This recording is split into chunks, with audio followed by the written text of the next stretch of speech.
I ghosted my family and fiance after what my sister did. I need a little advice on the matter as I don't know what to do anymore. I was 21 when my fiance asked me to marry him. He was the absolute light of my life. We had known each other since preschool. Our families are very close. He would come and have dinner with us on a daily basis and vice versa. He doesn't have any siblings, but I have 2 older sisters, which is very important as he was also very close with them. We grew up together. When we started dating, I don't think our parents stopped celebrating for weeks. He helped me deal with a lot of my anxiety, and even when I gained a little weight and my mother berated me saying he was going to leave me, he told her off and said he loved me for who I was, not for what I looked like, even though he claimed I was the most beautiful girl in the world to him. We were only engaged for 6 months before the incident. My middle oldest sister, let's call her Nikki, was a very cold person. She never showed any affection. She only ever opened up to my fiancé as she said she saw him as a brother, and he also helped her through a lot of her dark times such as battling addictions and breaking the law. She and I never saw eye to eye. I loved her dearly because she was my sister but didn't like her as a person. Out of the blue she tells me she wants to take me clubbing as we had never been together before and she felt bad that she was so distant to me. I agreed and that night we went out. Clubbing wasn't really my style, but once I had a few drinks, I loosened up a little and began having fun. The night was going smoothly until Nikki spotted a guy across the room whom she claimed she wanted to climb like a tree. She walked over to him and within a few minutes she was back and she had a sour expression on her face. I asked her what was up but she never said anything. I kept pressing because I didn't want our night to be ruined. She then told me the guy didn't want her number but he wanted mine instead. I told her he was a loser and there were plenty of guys around who would love to be with a girl like her. She didn't budge though.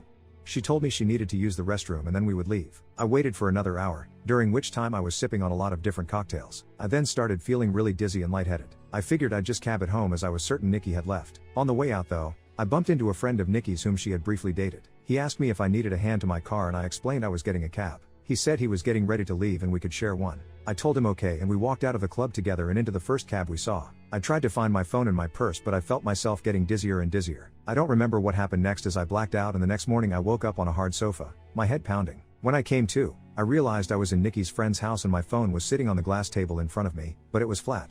When he noticed I was awake he offered some tablets and water and explained that I had passed out in the cab and he didn't remember my parents' address so he just picked me up and took me back here where he laid me on the sofa. I told him I needed to go home as my fiancé would be worried. He called a cab and I left. When I arrived at my parents' house, my mother, father, Nikki, my fiancé and his parents were all standing in the living room. I thought they were worried about me but the instant I opened my mouth my fiancé asked how could I do this to him? I tried to explain that my phone went flat but he then went on screaming about how I could cheat on him. I was baffled. Why would he think that? I tried to explain the night's events but I kept getting cut off. Nikki then chimed in and said I was a lying ass and how could I be so heartless to a man who has been there for me through thick and thin. She went on to say I kept flirting with random guys all night and then when she went to the bathroom, she saw me leave with her friend. I told her what had happened and she showed me photos on her phone where as we were leaving, his hand was on my back ushering me outside. Yes, the photo did look horrible and I was so drunk I didn't even realize his hand was on my back at all. My fiancé was so angry, he kept shouting and his mom and mine were both crying. I then asked Nikki to call her friend and he would confirm nothing happened but when she called him, he told a completely different story.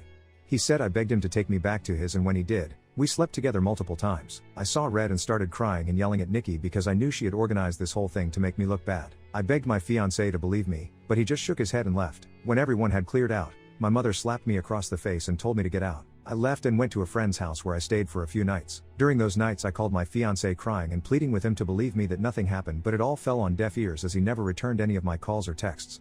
My mom texted me and told me she was kicking me out and that she couldn't believe I would do such a thing and a lot of hurtful other slurs I don't think I could repeat here. She didn't even give me time to get my things as she threw everything out. I was now homeless. None of my family would take me in, as they chose my fiancé and mother's side. I was homeless and single in less than a day and a half. My entire world had been taken away because of Nikki's lies. Now for weeks I tried everything to get my fiancé back and my family. The limit for me though was when Christmas time had come and I went over to my mother's house to try and reconcile. I was sleeping from couch to couch during this time. When I got to my parents' house, I knocked on the door but no one answered. My friend then called me and told me she just saw on Facebook that my family were in another state celebrating Christmas and they had posted pictures online.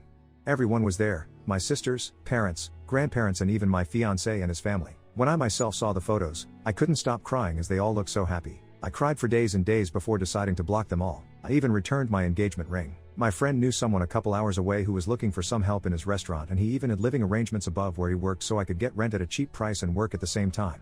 I wanted to start over with my life as it hurt me that no one took my side and they all left me to fend for myself. I was able to move pretty quickly and was doing well. The apartment was tiny and I had to work 10+ hours almost every day, but I was able to save a lot of money. I'm not living in the apartment anymore. I was able to rent a much nicer condo but I am still working at the restaurant as assistant manager.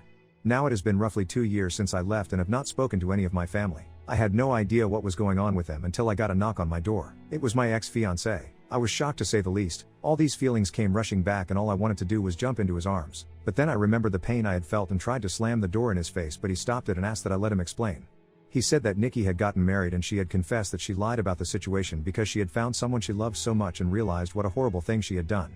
I asked him how he found me and he said my friend told him. My entire family has been trying to get in touch with me and want to see me. I told him I needed time to see if I even wanted to have them in my life. He left and I have been a mess since. I don't know what to do. I know I will never ever forgive Nikki. She could rot for all I cared, but it's hard because my other family and fiancé didn't know she was lying, but I also felt like they abandoned me too quickly without letting me explain my side. I don't know if I should forgive them.